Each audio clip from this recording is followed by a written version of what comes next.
My name's Flyin Brian J. This video is brought to you by MMAmania.com, and obviously I'm talking about the main event of UFC Fight Night 114 between Brandon the Assassin Baby Moreno and Sergio the Phenom Pettis. This fight is taking place at altitude in Mexico City, Mexico, and if Mike Goldberg were here, he would tell you the tale of the tape is virtually identical. Fun fact about this fight is that I think that the winner is likely really close to a title shot because Demetrius Johnson said when he was blowing up on Dana White that he had asked for his next title defense to be against Sergio Pettis because it's a big name and he thought it might earn him some pay-per-view points. But of course he's fighting Ray Borg. Next thing that I find interesting is, according to the UFC broadcast team, Sergio Pettis has been training in Taekwondo and mixed martial arts since he was 13, and Moreno has been training in Jiu-Jitsu since he was 12, and of course he is a Mexican national champion in Brazilian Jiu-Jitsu.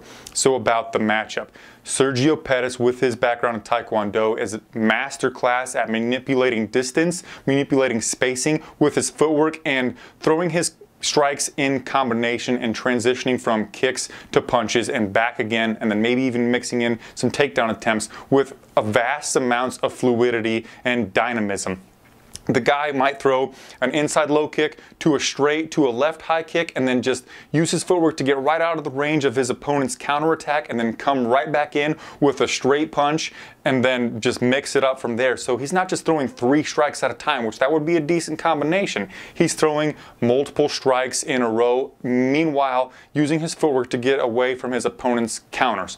One problem that he has had in the past, like he had against Ryan Benoit, was he would stay in the pocket too long, too willing to get into firefights with people that hit as hard as Ryan Benoit does, and he paid the price there, losing via KO or TKO in round number 2.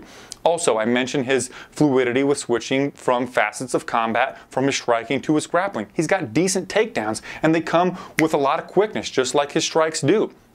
But his problem there is, like against Bruce Leroy Caceres a long time ago, so don't get me wrong, he's of course improved since then, but he went for a takedown in the 3rd round of that fight, which I thought he was probably winning that 3rd round, and it was probably tied going into the 3rd round. So he didn't really need to go for that takedown. Of course, he paid the ultimate price. He probably should not have went to the ground with somebody who has as high level of Brazilian Jiu-Jitsu in their back pocket as Bruce Leroy Alex Caceres. And of course, that fight against Caceres and Benoit were a super long time ago. So you think, all right, he's got rid of that type of tendency. He's gotten rid of the tendency to look for a way to lose the fight. But against John Moraga in his last outing, in the 2nd round there, after nearly finishing the fight in the 1st round, which all 6 of Pettis' victories in the UFC are via decision, and 9 of his professional victories are via decision. He almost finished Moraga in the 1st round. Coming into the 2nd round, Moraga went to change it up, went for a takedown, and instead of just searching for double underhooks like he should have,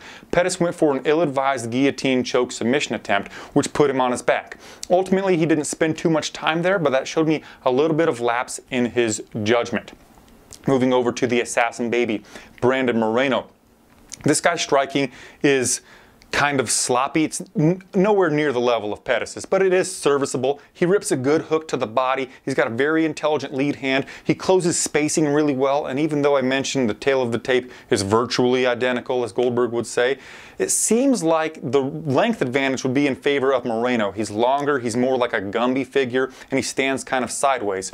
He does a good job of throwing a jab out there, again, waiting for his opponent to counter, then he'll throw an overhand right to left hook combination, which his left hook has a lot of thunder in it because he has hurt opponents in the past with that very technique. But his problem is, if he's throwing that left hook, he might not have his hand close to his face to defend a counter there. And if he's throwing an outside low kick, he'll drop his hand down low, and again, he's wide open here for counter strikes. Pettis, I mentioned, has always gone to a decision in the UFC, but he's developing some thunder in his punches, and perhaps early on in this fight he could take advantage of Moreno's lack of striking defense and put him down. But I don't think that's going to happen. And also needs to be mentioned that coming into this fight, Pettis has kind of neglected to respect elevation. I asked him on a Facebook Live that the UFC did, how long he's been in Mexico City, and he said only 1 week. And you check out his Instagram page, and as of this recording, he's only been there for 6 days. So I think that right there, that is him finding a way to lose the fight, like I've mentioned he has a tendency to do. Brandon Moreno, he trains at elevation with Dwayne Bang. So I think that his striking should be getting better and better. Again, both these guys are super young, so you should expect to see them develop leaps and bounds every time we see them. We haven't got to see the vast development from Moreno because since coming in with his impressive debut against Louis Smolka, he's just been fighting at a frenetic pace like Donald Cowboy Cerrone. But so he trains at elevation, normally at Team Elevation with Dwayne Bang, but also he got to Mexico City as early as July 1st. Again, if you check his Instagram page, so he is respecting the elevation. And he does a good job of transitioning from his striking to his grappling, where his grappling, he should have a huge advantage against Sergio Pettis.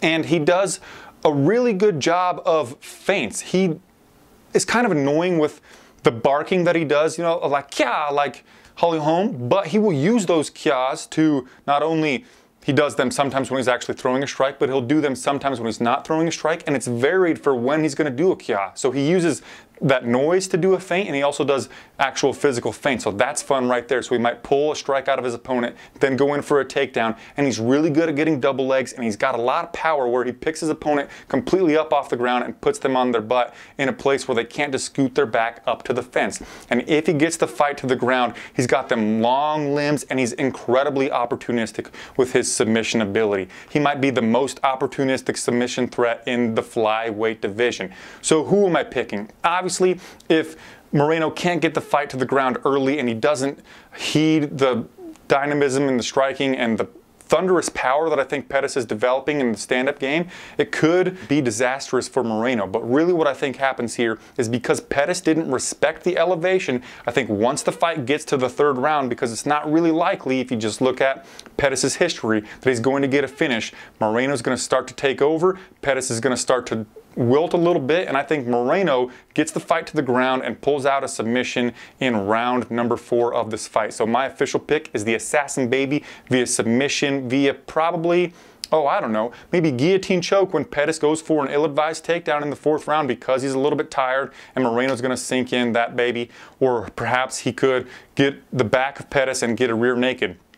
But again, on the feet, I think that there is danger here of Pettis getting his first finish in his UFC career because I think that more pop has been developing in those fists of his.